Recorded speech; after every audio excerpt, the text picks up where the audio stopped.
If you watched a NASCAR Cup Series race this millennium, and you're old enough to use the restroom without assistance, you have more than likely watched a race with Carl Edwards in the field. Edwards had a strong tenure in the Cup Series, as well as NASCAR as a whole, scoring a total of 28 wins in American stock car racing's top echelon, which coincidentally puts him 28th all-time on the NASCAR Cup Series wins leaderboard at the time of this recording, as well as 38 meaningless minor league wins and 6 pickup cup wins. All in all, Carl was a well-rounded driver, grabbing wins on short tracks, cookie cutters, road courses, you name a track, and Carl Edwards probably had a win there in one of the top 3 levels of NASCAR. But through it all, there's one trophy that Edwards never did get to hoist. And that is the Cup Series Championship Trophy. Now, Edwards did manage to get one Xfinity Series championship as a full-time Cup driver, beating out David Rudiman. You know what? It honestly would have been more impressive if he hadn't gotten an Xfinity championship at all. Anyway, Edwards still managed to leave his mark on the sport, though, having fantastic duels to the finish not only on the track, but on the standing sheet. Edwards finished top 5 in the Cup Series standings in 6 of his 12 full-time Cup seasons, and finished second on the standings twice in 2008 and 2011. But not only that, Carl came so close to the championship in 2011, he actually tied in points with the true season champion, losing the tiebreaker on race wins that season. We all know Edwards would have been the champion that year had NASCAR kept their championship format from pre-2004, but as far as history is concerned, Carl Edwards lost the 2011 championship by the slimmest margin of anyone to ever strap into a NASCAR Cup Series car, and from the way things are looking today, this will be the closest finish in all of NASCAR Cup Series points racing history. How did that happen? To understand how Carl Edwards lost the 2011 championship, we will need to take a look at each and every facet of all 36 NASCAR Cup Series races from that year. We need to look at who led what laps, how the points were distributed, and ultimately how a matter of 2 inches may have been the difference between definitive glory and historic defeat. Setting the stage for 2011, NASCAR was reeling from a 5th consecutive championship by do-it-yourself home improvement specialist Jimmy Johnson. Rather than admit that they had catastrophically messed up by creating a chase format and going back to how they'd done it in 7 years prior, NASCAR decided to continue throwing things at the wall and hoping it sticks by changing yet another facet of the championship fight. Not only did season points arbitrarily reset with 10 races remaining in the season for the top 12 drivers in points, but the points format that had worked perfectly fine for the previous 40 years, with only minute year-to-year adjustments, was completely thrown out in favor of a simple countdown that paid out 1 point per position on the racetrack, but an extra 5 points to the race winner.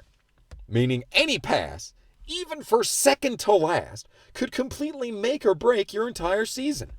NASCAR even capped it all off by determining that each win during the first 26 races of the season would be worth 3 bonus points after they arbitrarily reset points going into the chase. The formula was clear. Be fast plus win races equals get cup. For Carl Edwards, he had the formula down pat. He was just coming off 2 wins to finish off the previous season in 2010 in the final 2 races of the year, meaning he was coming into the new year with all the momentum in the world. In fact, the momentum almost paid off in the very first race of the year. That I can't show you footage of, otherwise YouTube will take down my video. Coming out of turn 4 on the final lap of the 2011 Daytona 500, 20 years and 1 day old Trevor Bayne was being pushed by 47 years and 77 days old Bobby Labonte. Labonte pulled to the outside of Bayne about 1,000 feet from the finish line in a move that would have won him the race had it not been for the tandem of Carl Edwards and David Gilliland right behind him that fell in line behind the 21 of Bayne, pushing Bayne to the win and Carl Edwards to second. Trevor Bayne became the youngest ever winner of the Great American Race, and Carl Edwards got his second runner-up finish in the legendary event. Edwards left Daytona with the series points lead because Bain wasn't declared for Cup points. While it wasn't the win he wanted, it got Carl's season off on the right foot, and he was ready to chase a championship. They were even going into Phoenix the next week, which is one of the tracks Carl had won at last year.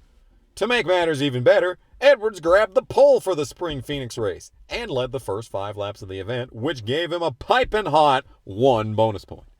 It wasn't meant to be for Edwards in this race, though, as he was involved in a race-altering incident on lap 67 when Kyle Busch bounced off the wall and into Edwards, who dug into the grass in the Phoenix dogleg, caving in the splitter on his Subway 99 and crippling the car.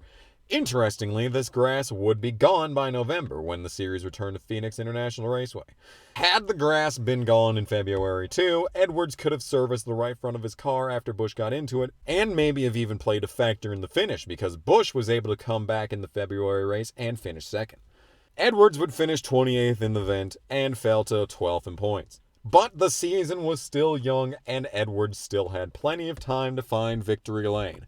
In fact, the very next week at Las Vegas, Carl Edwards was running third with 35 laps to go and 1 pit stop remaining in the race. The leader at the time was Tony Stewart, who was forced to take 4 tires on his final stop after taking 2 on the previous stop. Edwards was able to come in and take 2 tires, and since his crew got him out in front of Juan Montoya, who also took 2 tires, Edwards found himself with the race lead with only 25 laps remaining. Montoya continued holding up the 14 of Stewart as the laps ticked by, and Edwards slowly began pulling away. When Stewart finally completed the pass on Montoya with 5 laps to go, Stewart began to eat away at Edwards' lead. But Stewart could only sit and watch as Edwards rolled out of turn 4 on the final lap to win for the 19th time in his Cup Series career. It was his second win at Las Vegas, and he won the race after leading only 69 laps. Nice. The Las Vegas win shot Edwards up to 3rd in points, and it was enough for 3 bonus points during the eventual 10-race chase. But the chase was still 6 months away. Carl had plenty of time to rack up more bonus points between now and then. Right? Race 4 of 2011 came at the last great Coliseum of Bristol Motor Speedway, a track Edwards found himself in contention at several times in his career. It seemed like it might be another one of those races as Edwards won the pole for the event, his second pole in only the 4th race of the season. Edwards led the first 17 laps, which was good enough for another single bonus point, and the race was tumultuous as Bristol races normally are. It would all come down to a 37 to go restart and run to the finish with Kyle Busch and Carl Edwards lining up on the front row. Edwards and Busch had a ton of history at this very track, and the few fans that bothered showing up to the track were glued to their seats expecting sparks to fly between the two once more. On the restart, Edwards managed to hang on Busch's rear quarter panel for the first couple of laps after the restart. He even got close enough to lead lap 474 of 500 before being forced to settle in behind the 18 car. Edwards ultimately didn't have enough to catch Busch, and he had to settle for 2nd place, his second runner-up finish of the season. It was good enough to bump him up to 2nd in points, though, but Edwards still believed he left a little on the table during that final run. It's simple. I should have hit him harder. He's still got one coming from Phoenix, but it's too far from the end to start racing like that. And I really thought I could get by him clean, but then his car took off and mine was loose. But I still got one in my pocket, you know. The next few races weren't very noteworthy for Edwards, with Kevin Harvick going back-to-back in Fontana and Martinsville. Edwards got 6th at Fontana, but finished a lap down in Martinsville. Both races, he wasn't really a factor. Edwards had a really strong car at Texas, but his teammate and eternal rival Matt Kenseth had an even stronger car and won the race by 8 seconds, while Edwards ran 3rd. Edwards would be involved in the closest finish in NASCAR Cup Series history the next week at Talladega, as he ended up finishing 6th in a 4-wide photo finish for the win, sneaking into the picture at the last possible moment. He followed that up by another top 5 finish with a 5th place run at Richmond in race 9. The consistent speed was paying off for Carl at this point, as he had a 9-point lead in the standings leaving Richmond.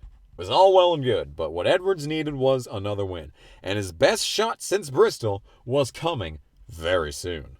Race 10 of the 2011 season drove into South Carolina for the 61st running of the Southern 500 at Darlington Raceway. The pole for the race belonged to Casey Kane, who was running the lead car Red Bull Racing for what was a one-season buffer deal between Kane's time at Richard Petty Motorsports in the number 9 and his time at Hendrick Motorsports in the number 5. Edwards grabbed a respectable 4th place starting spot and set his sights on the big prize. The race saw 11 caution flags that rocked the running order several times over, with Edwards grabbing the lead a couple of times, but always having to surrender it back to the strong number 4 of Kane. It would all come down to a long green flag run towards the end of the event that saw Kane leading Edwards with 36 laps to go. Kane drove down the track and onto pit road, and Edwards slammed on the brakes and skidded down the track onto pit road alongside the 4 car. Kane fended off Edwards driving off pit road, but Carl was able to drive him down with under 25 laps remaining in the event. And it seemed Edwards had the race in hand and was on his way to winning for the first time in the Southern 500, driving off to a 3-second lead over Kane. But, as it always goes, the caution came out with 10 laps to go for Jeff Burton blowing up. And just like that, the race was back on. Now the decision had to be made. Today, you would come down and take 4 tires under basically every caution, no question. But Mark Martin had just won this race 2 years before by staying on track after the final caution. Edwards ultimately made the difficult choice to come down pit road, pulling the strong Kane car along with him. Only 3 of the 17 lead lap cars stayed on the track during this caution. Tony Stewart, Brad Keselowski, and the Furniture Row Racing number 78 of Regan Smith. Smith had been racing on the fringe of the top 10 all race and had driven all the way up to 6th place before the caution. Furniture Row Racing was a tiny single-car organization that operated out of Denver, Colorado, and no one ever expected them to compete for top 20s, let alone lead laps. To top it all off, Keselowski and Stewart both had fresher tires than Smith, and Carl Edwards was lining up 4th for the restart with the freshest tires in the field. It was abundantly clear that the only thing standing between Carl Edwards and a Southern 500 trophy was 3 very weak cars and 5 laps on the board. On the lap 3:22 restart, Smith took the inside lane, putting 2nd place Keselowski in front of Edwards. Kes completely misjudged the restart and held up Edwards big time, allowing Smith to clear the 2 and jump into the preferred lane on the outside into turn 1. It came back to Carl on the turn 2 exit as his fresher tires shot him past Stewart into 3rd, and he hooked a hard left down the backstretch to get alongside Keselowski for 2nd. Edwards wrapped the bottom in 3 and 4, allowing him to clear the 2 car, and Carl was able to set his sights on the flat black 78 of Smith. And Edwards was absolutely flying down the front stretch, but just as Smith took 4 to go, Clint Bowyer, Kyle Busch, and Kevin Harvick came out of turn 4 3 wide. Bowyer rode up into Harvick, spinning himself out into the safer barrier on the pit wall. Harvick ran into Busch when Bowyer bounced off him, and Busch took Harvick further up the road at the finish line, sending him into the outside wall and setting up another restart to the finish. After NASCAR was able to clean up the mess on the front stretch, Regan Smith and Carl Edwards lined up side by side, ready to take a green-white checkered restart with 2 laps to go in the Southern 500. Smith lined up on the bottom again, giving Carl the preferred lane into turn 1. With the age of the tires on the 78, and Edwards lined up exactly where he wanted to be, nobody thought that Smith had any shot of hanging on to the lead out of turn 2, let alone for 2 whole laps. Smith had another great restart on the inside and edged out ahead of Edwards. Edwards came down to side draft the 78, but Keselowski had a better restart than both of them from 3rd place, lining up his bumper with the 78, ultimately side drafting Edwards, pulling the 99 car back. Brad pushed Smith all the way into turn 1, clearing the 78 in front of the 99. But Edwards and his fresher tires effortlessly breezed past the 2 car through the center of the corner, and Carl had Smith in his sights going down the backstretch. Smith rolled the bottom of turns 3 and 4, while Edwards took the middle lane. Neither had an advantage heading towards the white flag. Smith drove up the track in turn 1, taking the lane away from Edwards, but the tires on the 99 easily allowed Carl to run half lane onto the 78, reeling in Smith just enough to try the aero push. Smith overdrove the exit of turn 2, kicking his right rear out and barely grazing the steel barrier on the backstretch. Edwards also pushed up the track out of 2, forcing him to back out of the throttle just enough that he had no momentum down the backstretch. With that microscopic error, Edwards had already lost the ace up his sleeve in turns 1 and 2. Smith rolled the bottom of 3 and 4 again, and Edwards had no choice but watch as the race win drove off in his windshield. And in the most unlikely turn of events, Regan Smith and Furniture Row Racing went to victory lane in the 2011 Showtime Southern 500. Edwards had to once again settle for second place for the third time that season. You had the fresh tires. You saw Regan hit the wall. Anything you could have done differently? Did you feel like that's my chance? There's about 6 things I could do differently, and I'll be doing them differently until the next time we come back here, in my mind. But I got to thank Aflac for being here. Dan Amos was here. I wanted to get a win for them so badly. And congratulations to Regan Smith. I need a mattress. I might go buy one at Furniture Row. He did a great job. He spun the tires a little bit on the restart. I pedaled to make sure I didn't beat him across the line. Then Brad pushed him. And then I was scrambling. I thought I didn't plan on this. I didn't plan on having the lead, but I got to say Happy Mother's Day to my wife. I love you, Kate. I really wish I could have brought down home the trophy. This race means a lot to win, but got to congratulate Regan. That's a huge day for him. It may not have been how he wanted Darlington to end, but there were still 16 races to go until the chase started, meaning Carl still had plenty more opportunities to grab a win and some more bonus points. Following the next weekend at Dover, where he led 117 laps but only managed to finish 7th, Edwards rolled into the All-Star race. The 4-stage race ultimately ended with a 10-lap dash to the finish, with Edwards leading all 10 and winning the All-Star race for the first and only time of his Sprint Cup Series career. The momentum from the $1 million win during the All-Star weekend carried Carl to a third-place start in the Coke 600.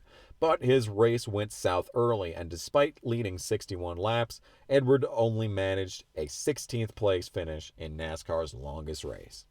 In race 13 at Kansas, Edwards led 29 laps in the middle portion of the event on his way to his 8th top 5 of the season with a 5th place finish. The next week at Pocono, it looked like Edwards had another race-winning car as he drove from 10th to 3rd under green in the early stage of the event, but ultimately lost a cylinder in his engine on lap 59, sending him behind the wall for the remainder of the event, giving him his worst finish of the season up to that point with 37th.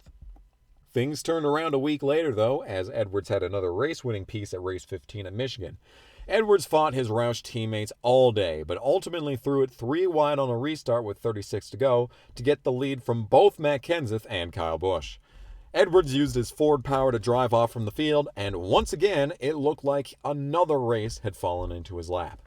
He had the race won until Dale Jr. blew a tire into turn 1 with 8 laps remaining in the event. This brought the entire field down pit road once again, with Edwards losing 2 spots and dropping back to 3rd. This wasn't as big of a deal as it may have seemed, as 3rd place is exactly where Edwards stole the lead from on the previous restart. But Denny Hamlin was the control car for the restart and knew exactly what Edwards was planning. So Hamlin took the outside line for the restart and had a much better launch than Kenseth on the inside. Kenseth held up the 99 big time, forcing him back to 5th place, while Hamlin drove off to the win. Edwards chalked up another top 5, but it still didn't pay out any bonus points for the chase. Following race at Sonoma was dominated by Kurt Busch, but Edwards still managed to pick up a 3rd place. Daytona was the next race, but Edwards was caught in a lap 24 wreck early on that forced him out of the event, and he matched his worst result of the year with 37th in that event. For race 18 of 2011, the NASCAR Sprint Cup Series took to Kentucky Motor Speedway for the first time in its history the next week. Edwards ran a solid 5th in this event, but the season had reached its halfway point, and Edwards still hadn't found victory lane since Las Vegas. Time was beginning to running out too, as only 8 races remained until the chase began. Things began taking a turn for the worst as the summer came into full swing. In the next 5 races after Kentucky, Edwards only found 1 top 10 at Pocono, and after leading laps in 13 of the first 18 races of the season, Carl only led 3 laps total during this stretch. It seemed as though all the momentum Carl had carried through the first half of the season came to a screeching halt, and by the time the checkered flag flew on race 24 at Bristol, Edwards had fallen back to 4th in points. But the season wasn't over for the 99 team yet. Edwards came back swinging in race 25 at Atlanta, grabbing his first top 5 in nearly 2 months with a 5th place run. It was good enough to put Carl 3rd in points going into the Chase cutoff race at Richmond, but everyone, Edwards especially, knew that the only 2 things that mattered was sitting in 12th or better in points and winning races. Race 26 of 2011 drove into Richmond just as it had every year since 2001. Carl Edwards qualified 8th for the event, while the pole sitter was 41-year-old David Rudiman, who had won races in the previous 2 Cup Series season and was looking for a good run on a track that he'd led laps in many times in the past. When the green flag flew, Rudiman fell back without leading laps, while Jamie McMurray was the one to take the early lead. The race was plagued with cautions as drivers sitting on the chase bubble battled it out to decide who would join the 12-car field to battle for the championship. Edwards grabbed the race lead just past halfway into the event, but ultimately would surrender it to Kevin Harvick later on. When the race was winding down, Jeff Gordon was the leader with Harvick in 2nd and Edwards in 3rd. Gordon had just taken the lead with 23 laps to go and appeared to have the race in hand, but, as it always goes, the caution came out with 15 laps to go by Paul Menard spinning into the front stretch grass in a very nefarious manner. The field brought itself down pit road, and Harvick was the one who prevailed, lining up in prime position to score some bonus points in the last race before the chase. With 12 to go, Harvick had a great restart and yarded the pack, while Gordon and Edwards battled for 2nd. Gordon hung on to Edwards' right rear quarter panel for several laps, and while Edwards ultimately got the spot, Harvick was gone at that point. But it wasn't over yet. Edwards started slowly reeling in the 29 car and was right on Harvick's bumper with 4 laps to go. Edwards had the better car in turns 1 and 2, but Harvick was able to make up for it in 3 and 4. On the white flag, Edwards sent it in as far as he could, but ultimately fell just short of Harvick, and once again, he had to settle for 2nd place for the 4th time in 2011. With the checkered flag out in race 29, the chase field was set. Edwards' 1 win in Las Vegas was good enough for 3 bonus points in the chase, but this left him back in 5th in points, 9 positions on the racetrack behind the new points leader Kyle Busch, whose 4 wins in 2011 up until that point were good enough for 12 bonus points. Edwards had had a very strong season up until this point, but now it was time to make the pay window. He was at a bit of a disadvantage entering the chase, but with 10 races to go, it felt like an entirely new season had started. And while Edwards set his sights on the likes of Kyle Busch and Jimmy Johnson, his true challenger for the championship would come from the most unlikely of competitors. Now let's rewind quick.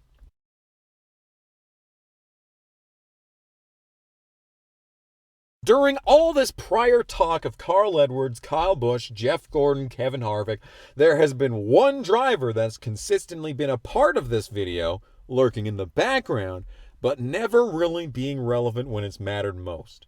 A driver who admitted in post-race interviews after race 26 at Richmond that his team was running horribly and was just a waste of a spot in the chase. This man was none other than the owner-driver of the Office Depot number 14, Tony Stewart. Stewart had been in contention for a few race wins during 2011 up until the chase, namely Las Vegas and New Hampshire, but hadn't been anywhere near consistent enough to be a championship contending team. In fact, the second Stewart-Haas car, driven by Ryan Newman, had been a full race ahead of Stewart in points coming into race 26, and Newman himself had gotten the win in that aforementioned New Hampshire race.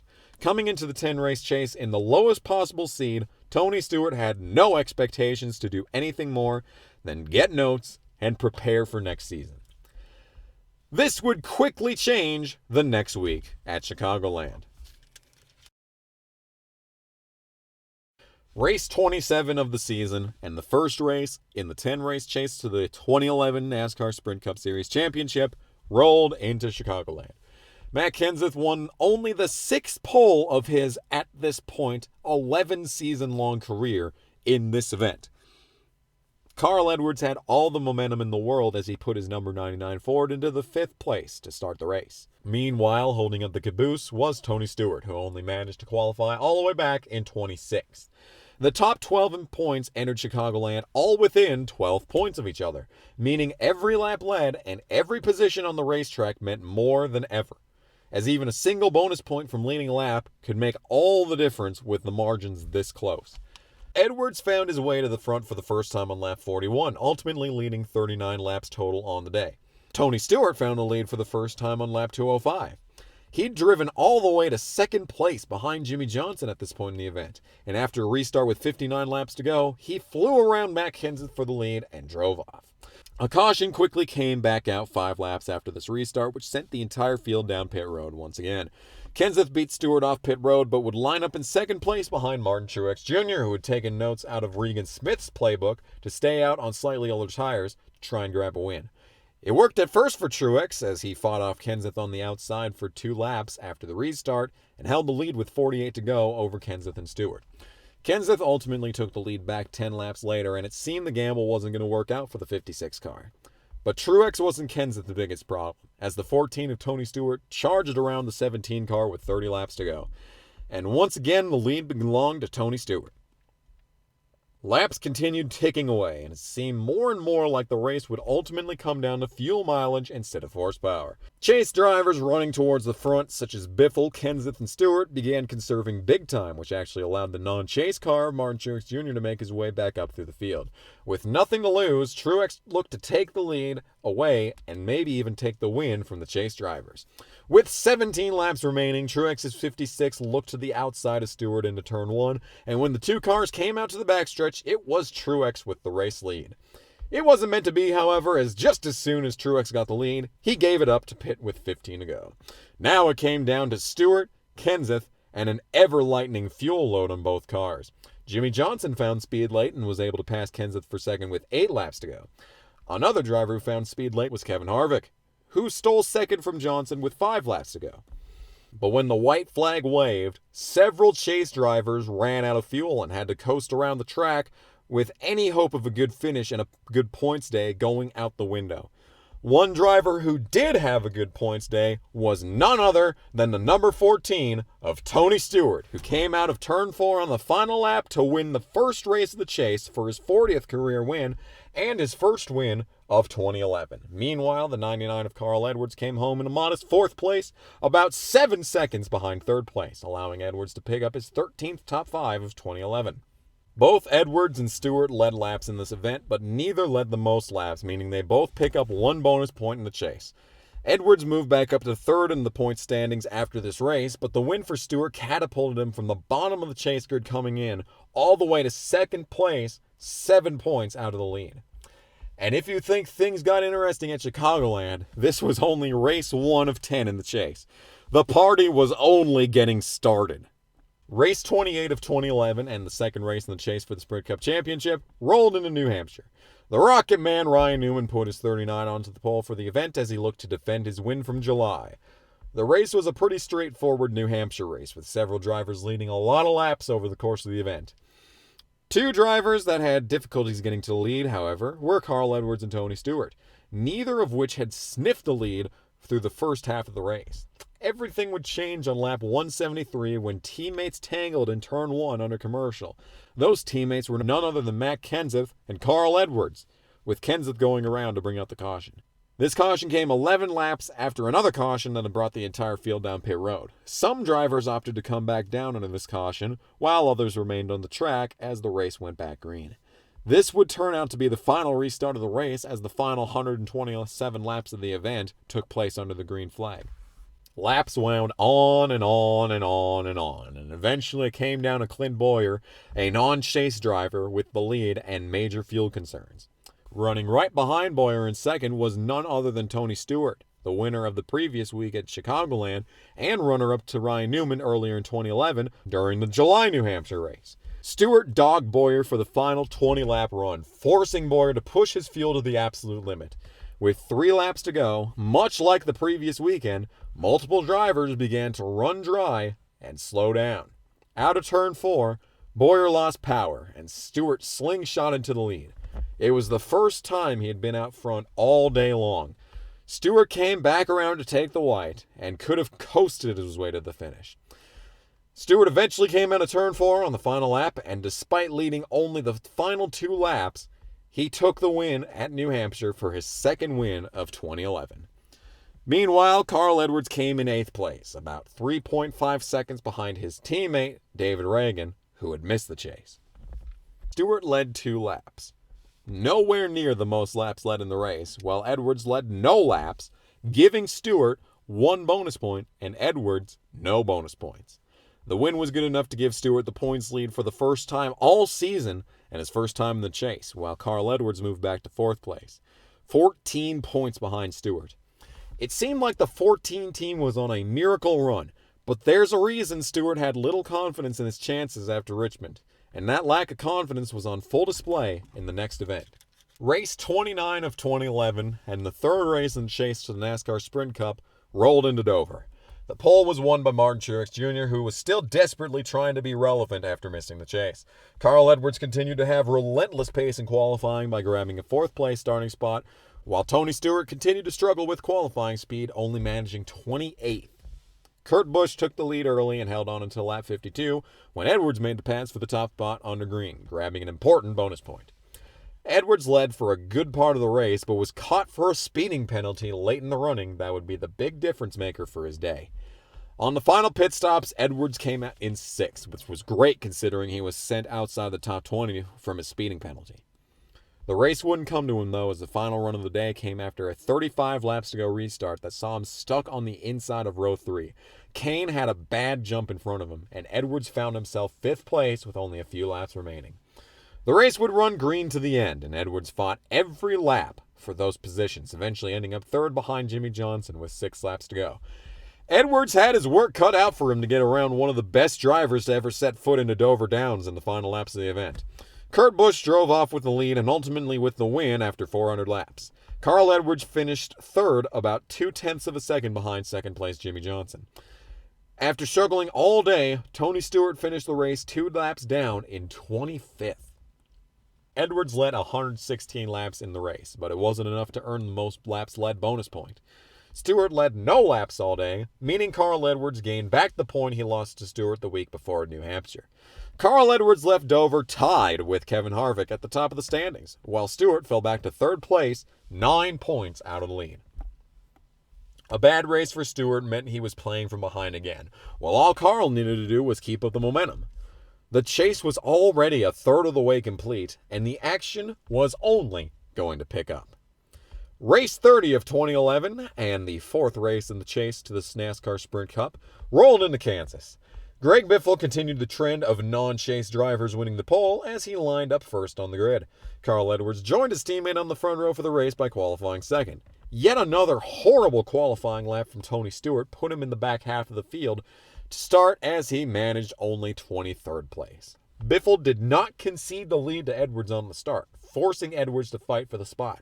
Biffle came out on top and led the first 20 laps. The race was generally uneventful for both Carl Edwards and Tony Stewart, as Jimmy Johnson had control of the race from pretty much start to finish, even as his teammate Jeff Gordon blew up with 3 laps to go. The caution came out, and the field came down pit road, with Tony Stewart sliding through his pit box, ruining any chance he had at a good finish. On the ensuing restart, Edwards lined up 10th and Stewart lined up 17th. Stewart immediately pushed it 3 wide with Marcos Ambrose, which didn't work out desperately well. Johnson drove off and was untouchable. Edwards, on the other hand, was flying through the field, grabbing spots left and right. Johnson crossed the line ahead of Casey Kane. Edwards finished 5th, about 0.3 of a second behind teammate Matt Kenseth.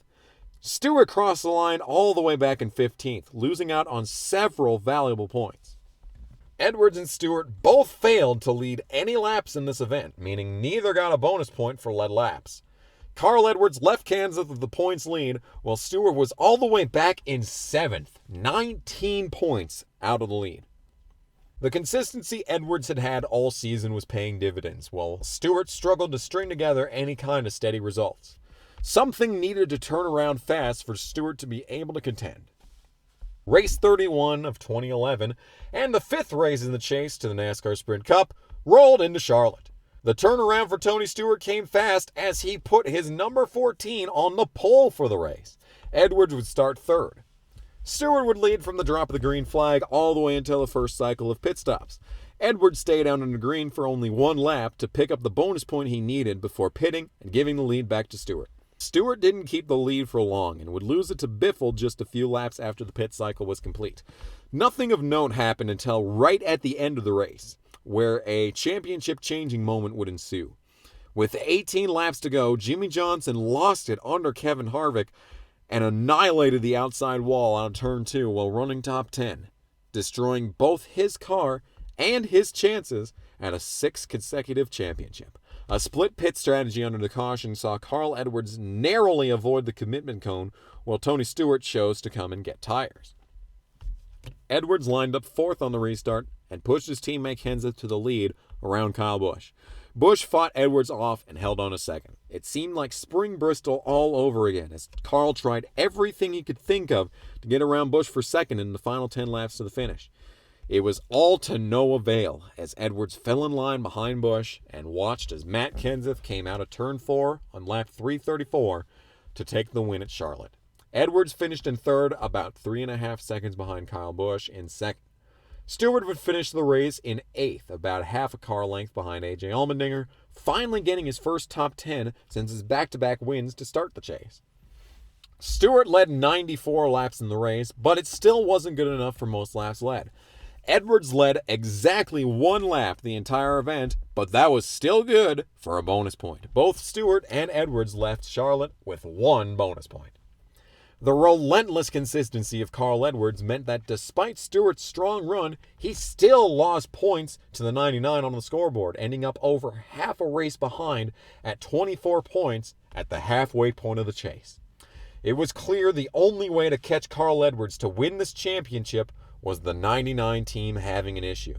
And what worse place to have an issue than the high banks on the longest oval in NASCAR. Race 32 of 2011 and the 6th race of the chase for the Sprint Cup rolled into Talladega on October 23rd.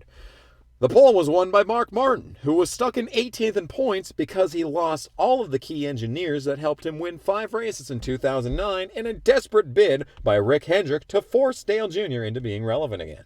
This was also the final race of the true 2-car tandem plate racing that everyone supposedly hated, despite it being far more entertaining than any plate racing package during Gen 6. Trouble struck some big-name chase drivers on lap 81 when both Stewart-Haas racing cars were involved in an incident. The 14 of Stewart got away clean, but the same could not be said of Newman, who spent the majority of the race laps down after the incident. The race lead traded 72 times over the course of the race until it traded hands for the final time out of turn 4 when Clint Boyer went around Jeff Burton for the win.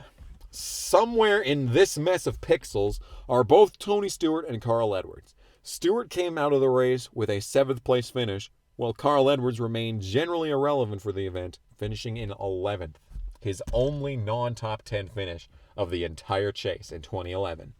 Edwards yet again led only 1 lap during the race, while Stewart led 30, allowing Stewart to pick up the most laps led bonus point, meaning Stewart left Talladega with 2 bonus points and Edwards left with 1 bonus point. Edwards still had the last lap, though, as he stood alone at the top of the chase standings with the biggest lead anyone had had in the chase up until that point. Stewart cut 5 points off Carl's advantage, though, meaning he only had to find 19 more points in the final 4 races of the season. Race 33 of 2011 and the 7th race of the chase for the Sprint Cup rolled into Martinsville. Carl Edwards got his 2nd pole of the chase, which is exactly what he needed to grab some bonus points. Tony Stewart had appeared to have finally shaken off the qualifying issues as he put the 14 into 4th place to start. Edwards had a bad launch on the initial green, giving Matt Kenseth the lead early, but Edwards rectified it by taking the lead back on lap 4 to get his lap-led bonus point. Cautions plagued the early laps of this event, which would allow Stewart to grab the lead on lap 32, taking the top spot from Edwards under yellow, so he could get the lap-led bonus point as well. Stewart lost the top spot under green to Kyle Busch on lap 38. Neither Stewart nor Edwards was able to grab the lead for the next 450 laps. Jimmie Johnson appeared to have another race locked up, while Stewart was content to ride second 1.2 seconds back. That was Of course, until an 8 laps to go went up on the board. The caution flag went up next as Brian Vickers went around in turn 3. Vickers had been having a, needless to say, bad day after tangling with Matt Kenseth several times.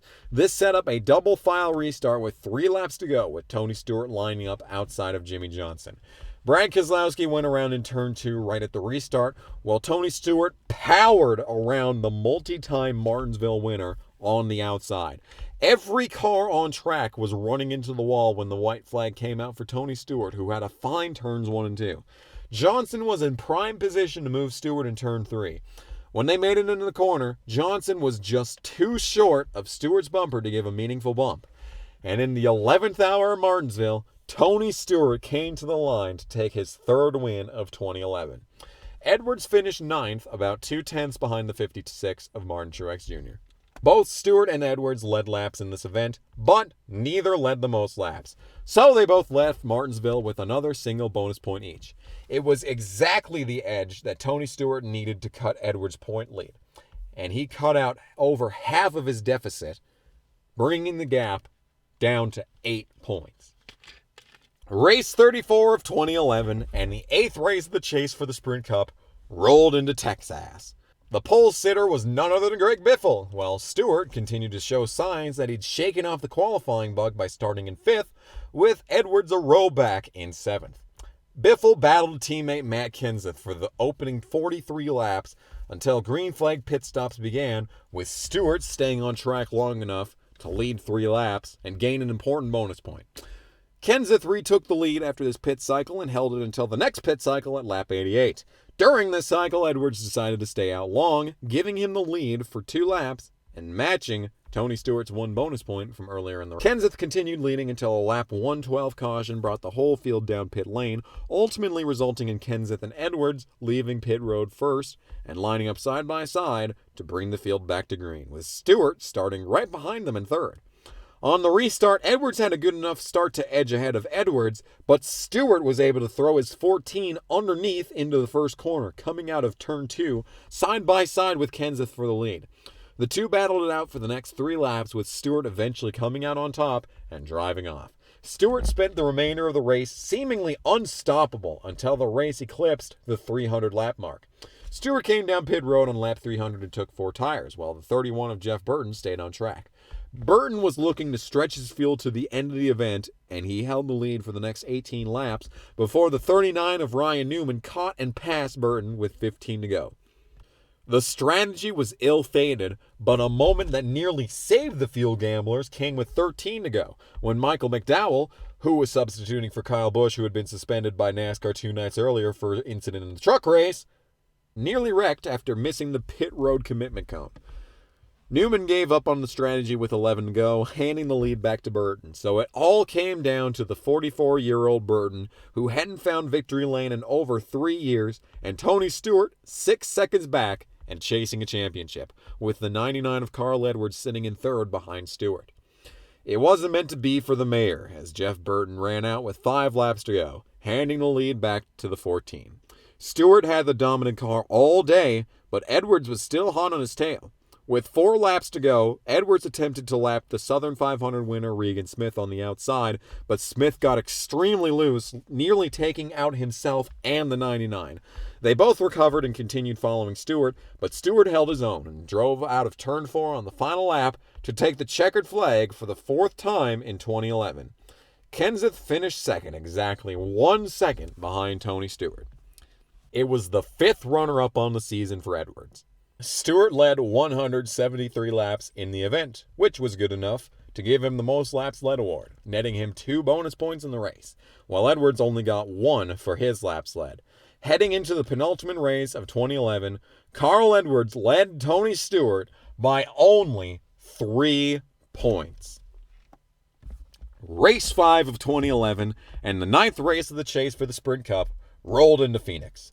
Matt Kenseth stunned the series by grabbing yet another pole, his 3rd of the year and 7th of his career, while Tony Stewart barely beat Carl Edwards on the timesheet, putting them 8th and 9th respectively. After the green flag wave, Kenseth looked strong to start, but it was Tony Stewart who caught him first, taking the lead for the first time at lap 35. Stewart held on strong until a competition caution was thrown on lap 41, where he would lose the lead back to Kenseth on pit road. But as he had all chase long, Stewart had a fantastic restart, catapulting him back to the lead, where he would stay for a pretty good while. The first major shakeup of the event came on lap 159 when 62-year-old Jeffrey Bodine lost a tire in turn 2.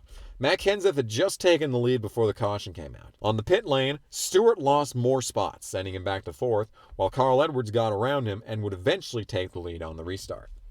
Kenseth and Edwards appeared to swap tires entirely after this moment, with Edwards looking stronger than ever and Kenseth dropping like a rock. Kenseth dropped so far back that he fell into the clutches of Brian Vickers, who hadn't forgotten the absolute Martinsville race a few weeks before. Kenseth was quickly put into the wall, ending his race and bringing out the caution once again. The restart following the yellow became another display of Stewart's ruthless nature as the 14 stole the lead away on the outside, driving off into the sunset and swinging the points between himself and Edwards. A caution for Robbie Gordon came out under the commercial break, and on the ensuing restart, the lead belonged to Kurt Busch. Edwards got around Stewart under green and eventually drove down Busch. Busch and Edwards ran 1-2 lap after lap, mile after mile. Stewart had already locked up the most laps led bonus point earlier in the race, meaning Edwards desperately needed to find a way around the 22 and into victory lane. With 33 to go, Kurt Busch was forced to pit due to running out of fuel, handing the lead to Carl Edwards. Busch stalled on pit road after a stop, taking him out of the running for the win, virtually handing the victory to Carl Edwards. But it wasn't over yet. The 4 of Casey Kane was flying through lap traffic, closing in on Edwards for the lead, while Stewart was hanging on to 3rd place. At the time, Stewart was 7 points behind Carl Edwards on the standings. With 26 laps to go, Kane dove into pit road, getting the jump on Edwards, taking a wedge adjustment and just 2 tires. Edwards was struggling to get around his old rival Brad Keselowski to put him a lap down. Losing time to Kane, Edwards came down on lap 22, throwing on 2 tires and leaving pit lane with a stop of 6.9 seconds. Nice. When Edwards pit, he handed the lead to Tony Stewart, who had the dominant car all day. But Stewart threw another curveball in Edwards' direction by coming down with 19 to go and taking no tires and a minor chassis adjustment, getting in and out of his box in under 6 seconds. Stewart rejoined the track in 5th, 2 spots behind Edwards.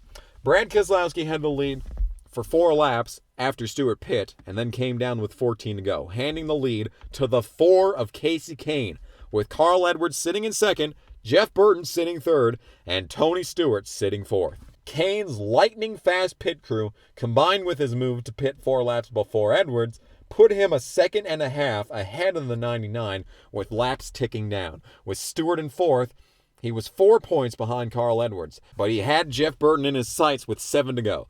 Lap after lap, Stewart closed in on the 31 car, needing as many points as he could get. Meanwhile, Edwards hit a stalemate in his quest to catch Kane, who stubbornly held an 0.8 of a second gap over the 99 car.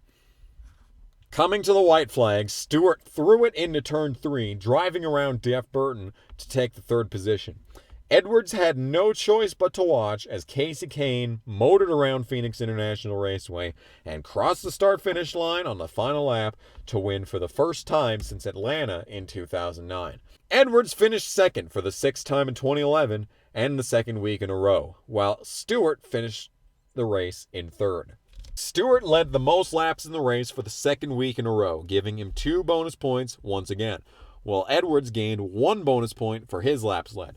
Stewart and Edwards left Phoenix earning the exact same amount of points, meaning the difference between them in the standings remained at 3 points, heading in to the final race of the season.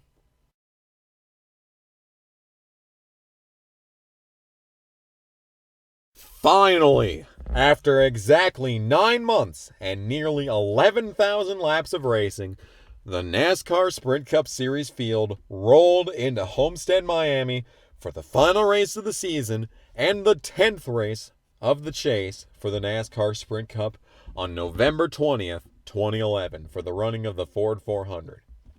Carl Edwards was the man who struck first, putting the Aflac 99 onto the pole for the event, while old habits came back to bite Stewart, who was relegated to 15th on the lineup.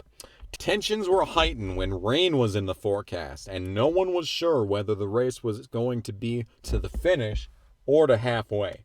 As the field rolled onto the high banks of Homestead Miami Speedway, the ESPN broadcast team of Alan Bestwick, Dale Jarrett, and Andy Petrie made their predictions for the battle for the championship. We can hope in this championship that we see Tony Stewart and Carl Edwards have a clean race and race to win the championship right through the final corner of the race. Yeah, that's exactly what you want to happen, you know. I think these two drivers are going to duke it out for the win. It's going to be these two that you have to beat to win this race today, because Tony Stewart knows for him to win this championship, he has to win the race. That's what's in his mind, and I think if anybody else wins it today, they're going to have to beat those two. When the pace car took the hard left turn back into the pit road, Carl Edwards came to the green alongside Martin Truex Jr. to begin the 2011 Ford 400.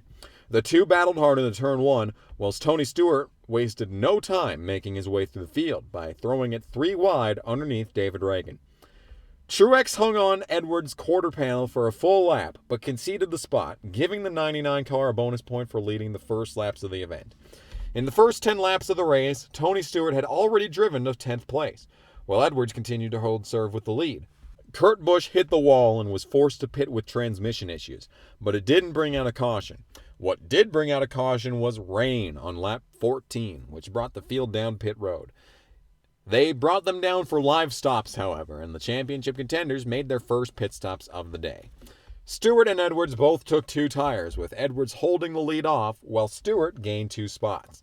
Major championship implications occurred during the stop, however, as Stewart was forced to bring his car back down pit road as a puncture had appeared on the grille of the Office Depot number 14. The team was unsure of how the car got the damage, but the broadcast team speculated it may have had something to do with Kurt Busch's issues a few laps earlier. In any case, the extra pit stop sent Stewart all the way back to 40th position for the lap 21 restart. Edwards drove off strong on the launch with Truex in tow, while Stewart set to work on picking his way through the entire Cup Series field from almost last. Stewart made up a fair amount of time right after the restart, then stalled out around 25th for the rest of this run. The action was brought to a halt once again on lap 35 for a spin by the number 35 of Dave Blaney, bringing the field back down pit road. Edwards took 4 tires, which cost him the lead to Brad Keselowski. Tony Stewart's crew also put 4 tires on the number 14, while also doing more repair work to the grille. The extra work meant Stewart was once again relegated outside the top 30 for that restart, while Carl Edwards lined up third. The restart came on lap 38, with Brad Keselowski and Juan Montoya out front. Kes drove off on the start, and Edwards was content to ride in second. Tony Stewart's march back to the front recommenced, and while he made solid progress lap after lap, he remained over 20 points behind Carl Edwards for the championship. As the field settled into a longer run, Edwards had his car come to him, and he retook the lead from Keselowski on lap 47, where he would remain for a good while. Stewart drove from a restarting position of 32nd all the way to 12th on lap 76 when the first green flag pit cycle began. Stewart came down for 4 tires on lap 78, while Edwards pit from the lead on lap 79, where he also took 4. The cycle concluded on lap 83 with Jimmy Johnson pitting, handing the lead back to Edwards. Right as Johnson was driving out of the pit box, the 6 of David Reagan blew a motor, spilling oil onto the track and bringing out the caution for the 3rd time of the day. Getting the free pass under this caution was Casey Mears, who was driving a Hard Rock Vodka number 13 this week. This was the only race of 2011 the 13 car did not have Geico as the primary sponsor. There were not a lot of pitters under this caution, leaving Edwards in the lead for the restart, with Stewart back in 11th. It was a clean restart with Edwards holding the lead and Stewart continuing his climb. As the field strung out, Stewart continued moving up, making a pass on team car Ryan Newman for 7th on lap 93. As the sun began to crest beyond the horizon in Florida, it seemed Edwards absolutely had the car to beat, but Stewart wasn't going to give up easily. With 104 laps complete on the track, Jimmy Johnson brought his car down pit road under green with smoke coming out from behind. The crew would raise the hood in his pit box and he would spend the remainder of the race laps down. After leaving Miami the past 5 years straight as the champion, Johnson would eventually finish the 2011 Ford 400 in 32nd place, finishing 4th in the standings. The yellow would soon come out for rain on lap 108, the second caution for rain in the event. This time the rain was insurmountable and the field was brought down pit road and the red flag was displayed. Drivers were allowed out of their cars and the wait for the rain to pass began. The race was still about 30 laps out from being had halfway, which would have allowed NASCAR to call the race early and declare a winner, so the wait was on. And the race would definitely resume whether it was that day or the next day. It took the sun completely setting and an hour and 10 minutes, but the red flag was finally lifted. Edwards held the lead while Stewart sat in 5th. The field paced around for a few laps while the jet dryers finished their work on pit road, and eventually the field was allowed to come down to receive service. Stewart and Edwards both took 4 tires, but Stewart made huge gains on pit road, coming out right behind the 99 in the running order. It had been rain or shine for Stewart on pit road for the whole chase, and it looked like tonight it was shine. After what seemed like an eternity, the field finally lined up to restart, and the green waved once again on lap 117. Edwards had led 90 laps up to this point, which put him on the brink of clinching the most laps led in the race, which would have given him another vital bonus point. He lined up in 3rd with Stewart to his outside. On launch, leader Harvick appeared to have a good jump before Jeff Gordon aggressively side-drafted from the outside lane.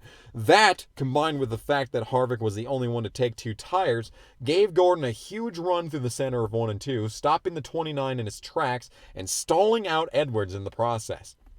Stewart pounced on the opportunity, taking 3rd away from Edwards and riding up alongside Harvick down the backstretch. Stewart cleared Harvick for 2nd into turn 3, and Edwards tried to take advantage and follow. Harvick nearly got into Edwards on the front stretch, which stalled them both out and allowed Truex to take the 2-3 wide into turn 1. It was the last thing Edwards needed, especially considering it was the first time all race that Stewart had been ahead of the 99 on track. Edwards eventually cleared for 3rd and began trying to draw a bead on Stewart. It turned out Stewart was the one drawing a bead as the 14 drew underneath Gordon for the top spot on lap 123, with Edwards watching from under a second back. With his first lap led on the board, and with Edwards behind Gordon in 3rd, Stewart took the points lead by a single point. It's a good time to bring up the fact that if there were a tie at the top of the standings after the Ford 400, the tiebreaker would be the number of wins on the season. Stewart coming into the event with 4 wins in 2011 versus Edwards at 1 already sealed the tiebreaker in favor of Stewart. Stewart's lead hit 1.3 seconds over Edwards on lap 133 when a caution came out for the 21 of Trevor Bayne hitting the wall. The caution came right at the halfway mark of the event, and it once again brought the leaders down pit road. The 14 crew relapsed into another slow stop, marring Stewart in traffic, leaving his pit stall and getting him caught behind several cars. Meanwhile, Edwards held serve, only dropping to 4th in the running order, but remaining the first car on 4 fresh tires. Stewart came out 5 spots behind the 99 and 9th. The field doubled up with 130 laps to go. Edwards had the clear advantage from 4th. He rode in line entering turn 1, while Stewart looked 3 wide under Hamlin just as he did on the first lap of the race. Gordon was slow through the center of 1 and 2, however, and with 2 tires on the 5 car to Gordon's outside, and being pinched on the bottom by the 11 car, Stewart had nowhere to go out of 2. Meanwhile, Edwards settled into 3rd. Stewart was marred outside the top 10 coming out of turn 4, but Truex took his 56 to the outside of Edwards at the line. The 99 slipped back to 4th, while Stewart worked on the outside line behind him. Truex and Edwards went around Newman, and Truex was about to begin working on Harvick to the lead, until Johnson spun out of turn 4 on lap 141. Johnson completely lost the car running the high line and was finished off by the 34 of one-time Xfinity Series winner David Gilliland. This brought the action to a halt once again, and only a few cars pit under this caution, not including Edwards or Stewart. On the ensuing lap 141 restart, Edwards once again restarted 3rd, while Stewart once again restarted 9th. Edwards was caught in a sticky situation when Ryan Newman looked 3 wide to Kevin Harvick's outside from 4th, and Stewart looked 3 wide from behind. The entire top 10 entered turn 1 3 wide, 4 rows deep, with the 56 of Truex exiting turn 2 with the lead. Edwards was stalled out from Kyle Busch getting underneath him and taking 5th. This allowed Stewart to rocket alongside the 99 and take advantage on the bottom into turn 3. With the entire front bumper of the 14 car caressed in tape, Stewart shot out of turn 4, clearing Edwards and sending it 4 wide for 3rd as they crossed the start-finish line. Edwards and Stewart swallowed Harvick and Busch, taking both spots. Even entering on the very bottom lane, Stewart rolled 1 and 2 like nothing, exiting 2 passing Kenseth and putting the 17 between him and Edwards. As the field rolled down the backstretch on lap 148, Stewart closed the gap in points between himself and Edwards to just 2. And Stewart saw both those points he needed right out his windshield. The 39 of Newman began to drop spots, giving 2nd to Stewart and eventually 3rd to Edwards. Stewart charged hard on the 56 of Truex and looked to his inside into turn 3 on lap 152, completing the pass for the lead as if Truex was sitting still. Taking the lead was worth 5 points instead of just 1, giving the points lead back to Stewart by just 1 over Edwards. As the final 100 laps of the night drew near, Stewart drove off from Truex while Edwards fought to catch both of them.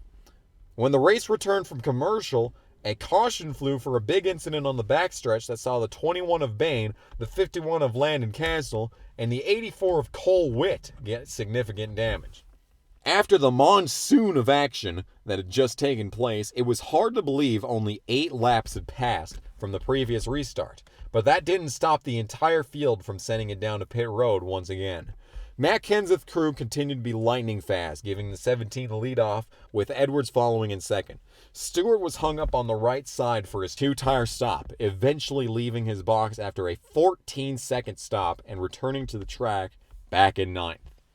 But it was far from the first issue the 14 car had that day, and Stewart set to work on the lap 161 restart.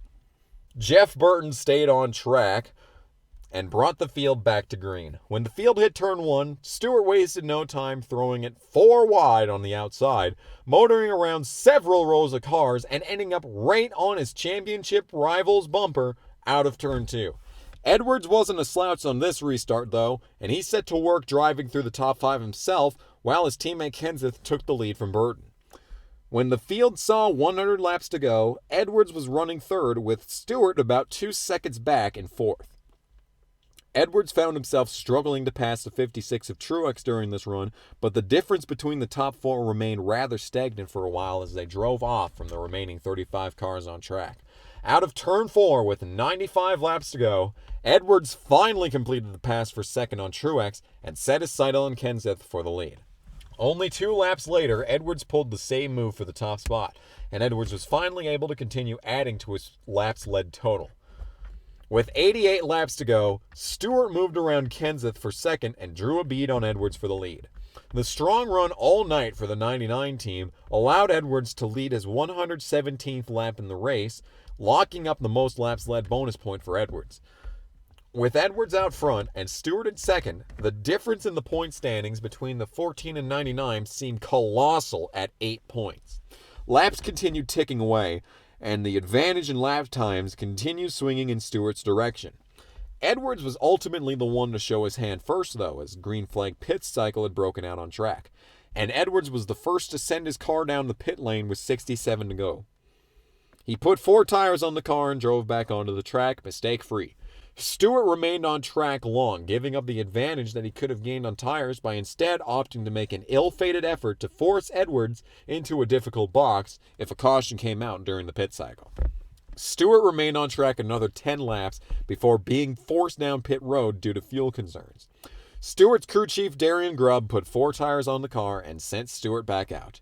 The time loss for Stewart was shattering, with the 14 returning on the track in the 15th position, nearly a full lap behind Carl Edwards, who took back the lead. It looked as though Stewart's shot at winning the championship had gone out the window with this move. But Stewart was about to get a gift that appeared handed down from God himself. On lap 214, right as Stewart had rejoined the racetrack, coming from pit road, the skies opened up, and the third caution of the day for rain was displayed with just over 50 laps to go. Edwards had the lead, and with Stewart marred deep in the field, Edwards' advantage in points opened to 22. It seemed as though it was the worst possible thing that could happen to Stewart, but in the end, he was given a gift. Edwards crew chief Bob Osborne told the driver of the 99 that they were 7 laps short on fuel, forcing Carl to bring the car back down pit road while Stewart remained on track and jumped back out ahead. With 51 laps to go, Kyle Busch had the race lead, with Stewart in 4th and Edwards in 6th. The difference in points lining up for the restart was an advantage of 2 for Edwards over Stewart. It was going to be a straight-up race between the 14, the 99, and the rest of the field. Confusion reigned supreme during this caution, however, and the field rolled under yellow for 17 laps, while NASCAR couldn't decide whether or not to bring the cars to a stop or leave them on the track to help with the drying. It wouldn't be until 38 laps to go until the field doubled up and prepared to send it into Turn 1. On the launch, Stewart obliterated Kyle Busch on entry into Turn 1, taking it 3 wide before they even hit the corner.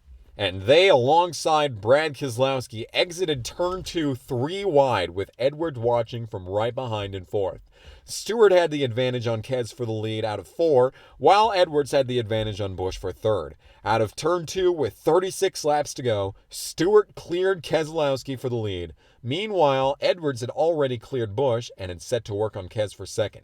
The 99 failed to complete the pass on the 2, but the damage was already done.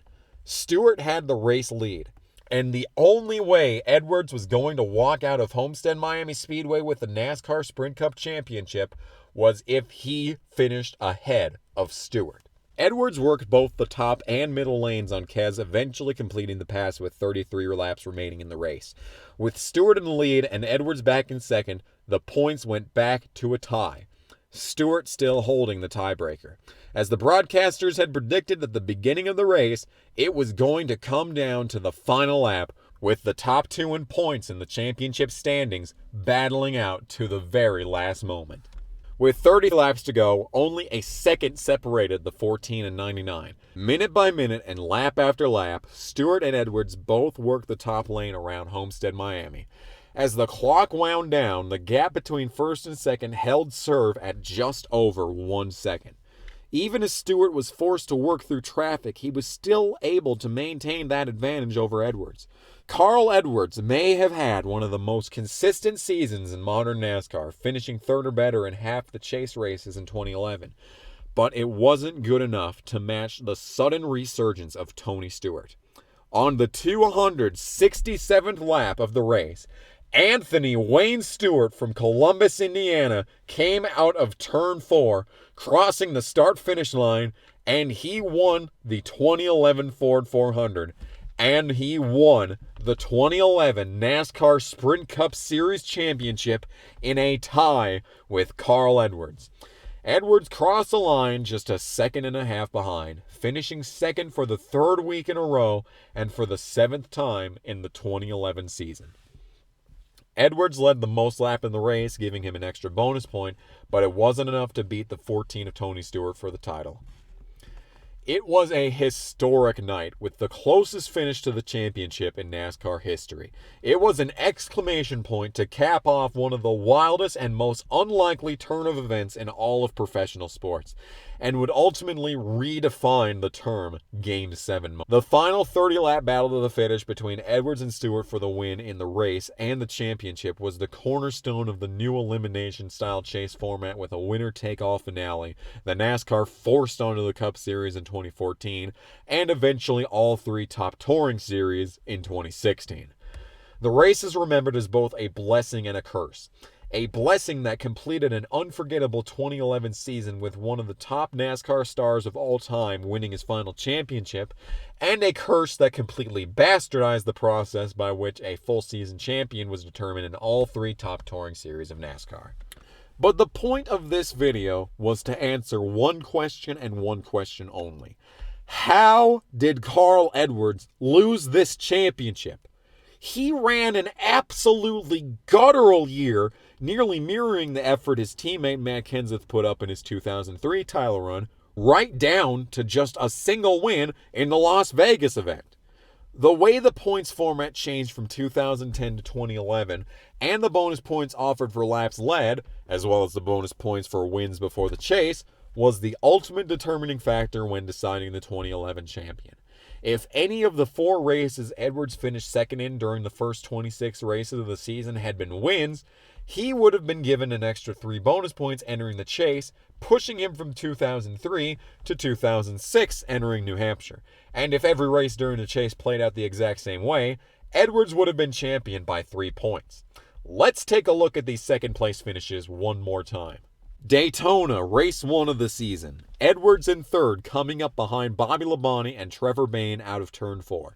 If Labonte had stayed in line and Edwards went to the outside, considering how the spring Talladega race finished, there's a good chance Edwards might have been able to steal the win away from Bayne had Gilliland kept pushing the 99. But considering how powerful side draft was in 2011 and how far back Edwards was when he came out of 4, I personally think it still would have been a photo finish with Bayne coming out on top. What if Edwards had pushed it 3 wide to the outside of Labonte when Labonte made the move on Bayne? It certainly would have made for a heart-stopping finish to the race, and honestly, I think Edwards had a better shot at victory in this scenario. But at the same time, side draft was still quite powerful, and Gilliland would have had to have real fast reflexes to stay with Edwards as he made the huge move. I would still give the win to Bayne and Edwards second. For all intents and purposes, I don't think there's any reasonable way Edwards wins the 2011 Daytona 500 with the white flag scenario that he had. Bristol, race 4. Edwards in second on the final restart of the day, racing against Kyle Busch. Well, Edwards had managed to prevail over Busch at this very track in 2008, but Kyle Busch in 2008 was not Kyle Busch in 2011. And considering the fact Busch has won at Bristol in the Cup Series in 8 of his 16 attempts, I think Busch wins the race no matter what, even if Edwards did prevail on the restart initially. I give Edwards a better shot at winning this race given the scenario on the final restart more than I would give him the Daytona 500 though, if that means anything.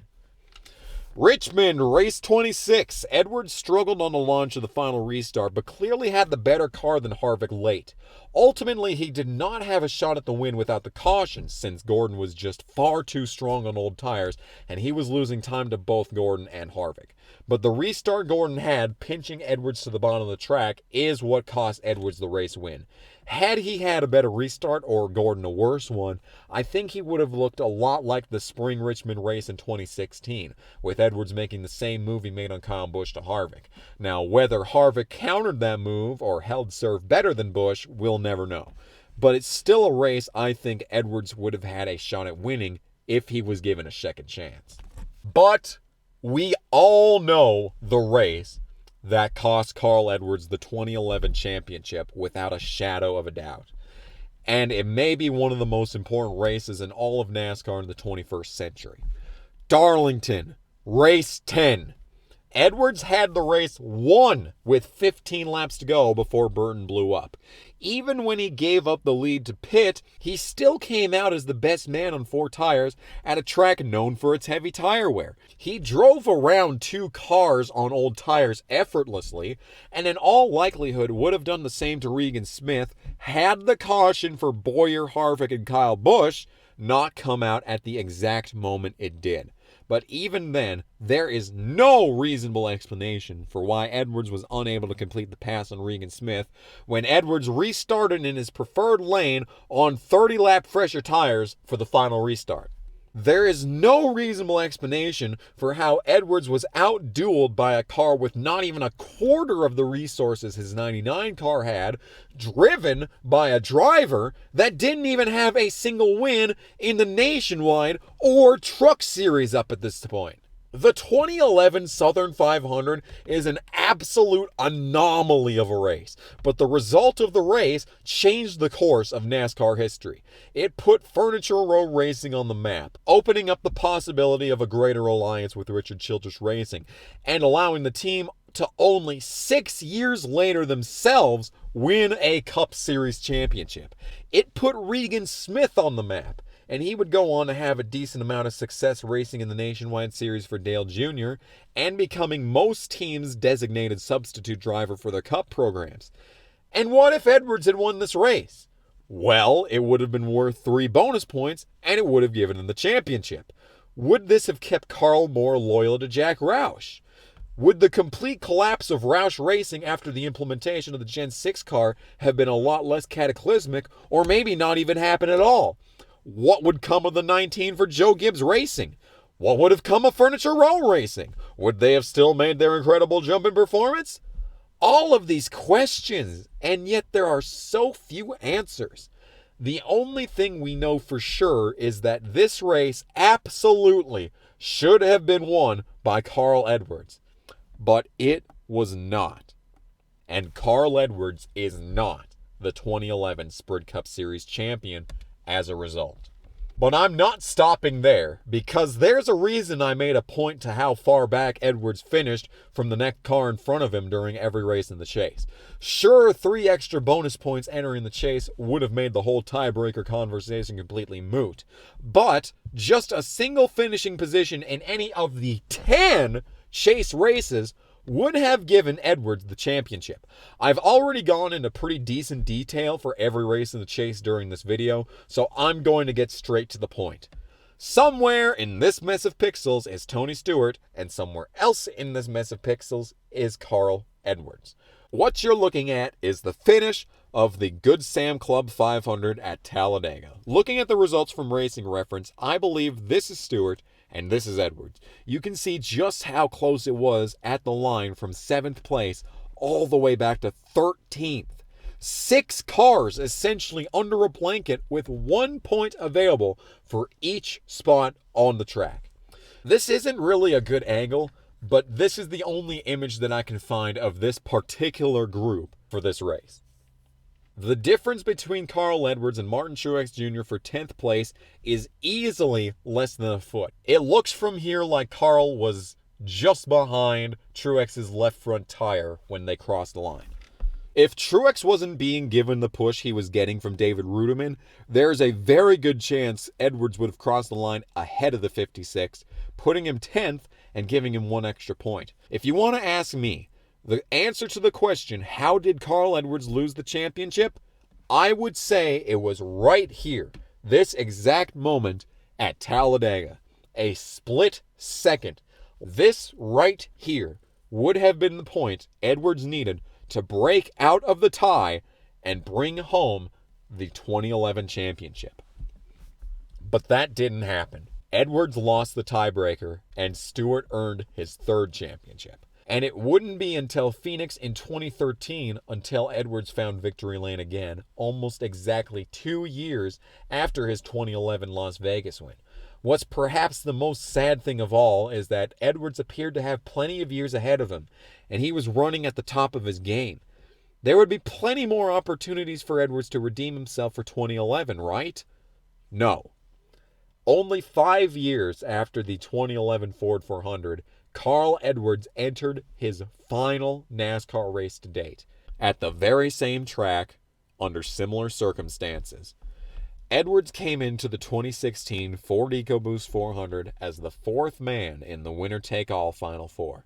He was running ahead of all 3 of his Final Four competitors and was on his way to winning the championship until a 22-year-old rookie in only his 4th career Cup Series start spun out while running nearly 10 laps down, bringing out a caution with 15 laps to go in the race.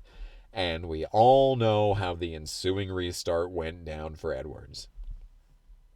During the 2016 to 2017 offseason, Carl Edwards announced his retirement from racing to the surprise of pretty much the entire NASCAR universe. With 28 Cup Series wins and a Nationwide Series championship as a leech over David Rudiman, 37-year-old Carl Edwards walked away from the sport of NASCAR and still, to this day, hasn't made indications towards any interest in a possible return. There are a lot of different opinions out there on Carl Edwards, but everyone can say he was definitely done dirty in a few ways during his time racing on Sundays and Saturdays. Way too many Saturdays. But one thing about Carl Edwards is for certain. He was a fierce competitor on the racetrack, and an even more fierce salesperson off the racetrack. Maybe a bit too fierce at times. By all numerical, statistical, and practical analysis, Carl Edwards should be the 2011 champion. But several missed opportunities, less than an inch of racetrack, a larger-than-life run by Tony Stewart when it mattered most, and a race win by Regan Smith in the Southern 500 that was by all metrics nothing short of a miracle. Carl did not. And that is how Carl Edwards lost the 2011 NASCAR Sprint Cup Series Championship.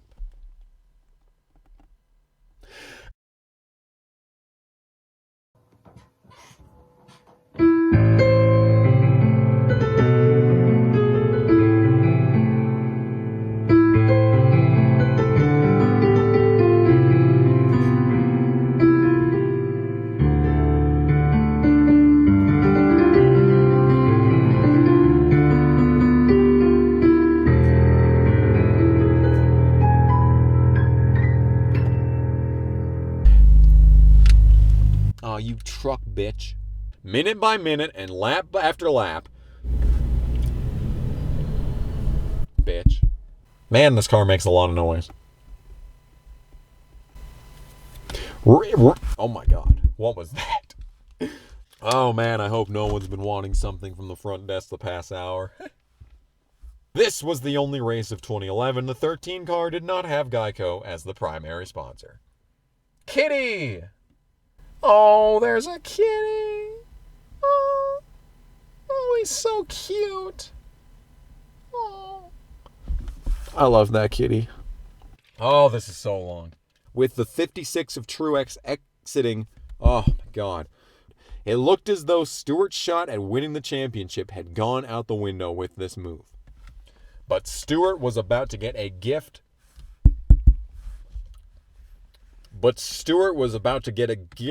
Wrapped under the... Oh my god. But Stewart was... With Stewart in 4th and Edwards in 9th. With Stewart in 4th and Edwards in 6th. There is no reasonable explanation when Edwards Oh wait, I just said that. Edwards still managed to leave his mark on the Spart though. The Spart.